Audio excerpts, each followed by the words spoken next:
And I'm talking, of course, about Kit Malthouse, Secretary of State for Education, who joins me on the programme now. Good evening to you, sir. Hello, Vanessa. Nice to speak to you again. OK, were you shocked by the U-turn this morning? It came as a surprise this morning, yes, when I woke up to discover the decision had been made. But given the political reality of what was unfolding in the previous 48 hours, it seemed to me sort of inevitable there was going to have to be some change. Obviously, the policy had generated quite a lot of opposition in the parliamentary party, and I think the Chancellor's recognised the political reality and made this small change, if you like, in what was a much larger, bigger and more ambitious package, which remains, thankfully.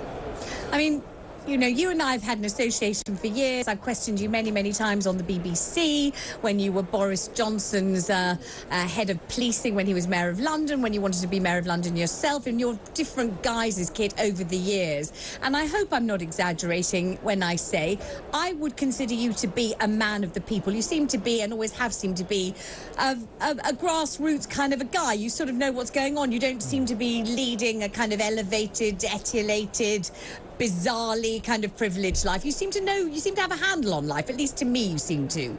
So why do you think they issued the mini budget that they did? I'm talking about Kwasi Kwarteng and Liz Truss, of course, that duo.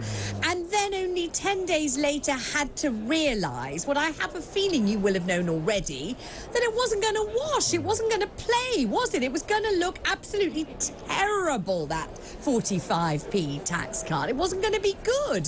Why didn't they know that? I've had a caller saying, how come they don't get it? And they keep saying they do.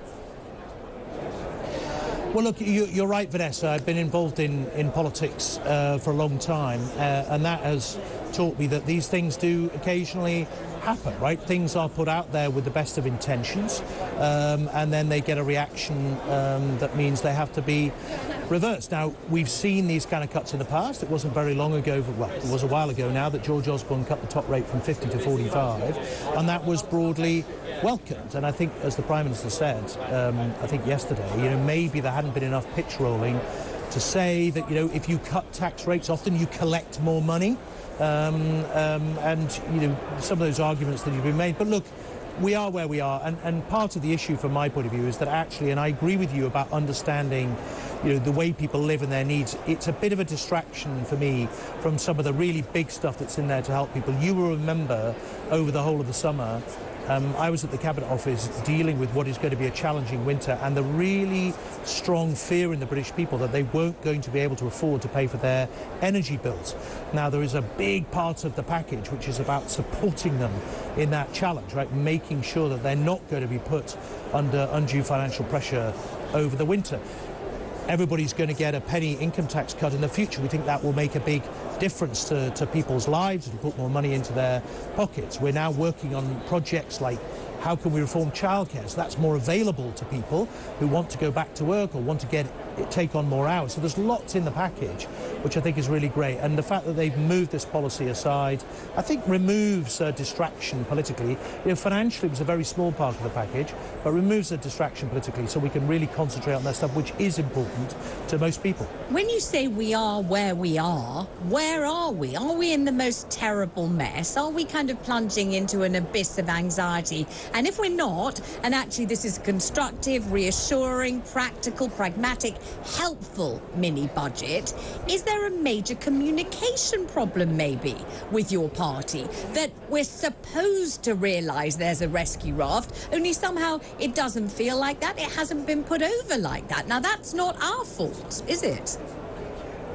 No, I mean, I think I would agree with you that it had not been communicated. The overall mission has not been communicated in a way that has landed. And one of the critical things that I think we need to point out is the sort of counterfactual.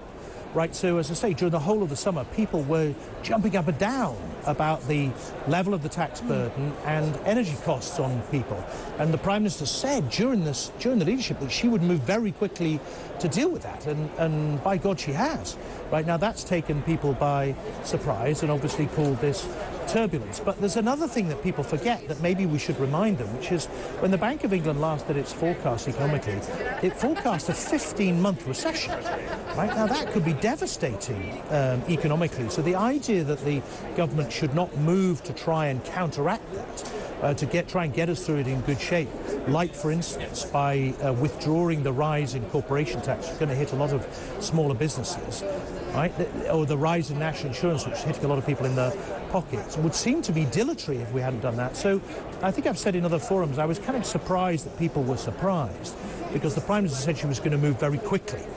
Where I do think you're right, Vanessa, is that maybe that could have been communicated better, and the context in which we're trying to shift the country's growth into one that is really vigorous could also have been communicated much better. And yet you've talked about the Bank of England, and I think it's being perceived, and I think it's based on reality. The Bank of England is the organ or the institution that galloped into the rescue and prevented all the pension pots disappearing to nothing and evaporating into thin air. So the Bank of England seems to be the Robin Hood here, and I don't know what that makes Kwasi Kwarteng.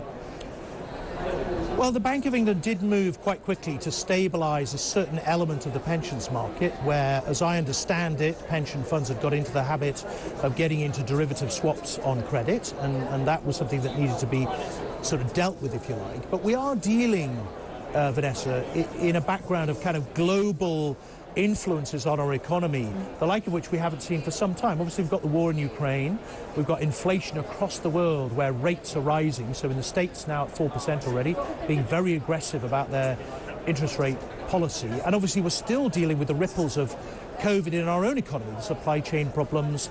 We've got a large proportion of the workforce which has taken itself out of work altogether, a challenge for us given the number of vacancies we've got in a very tight labour market. So there are always going to be these shocks, and I think you've certainly heard from me over the summer, and I know from the now Prime Minister, but when she was leader, that in all circumstances it was going to be challenging.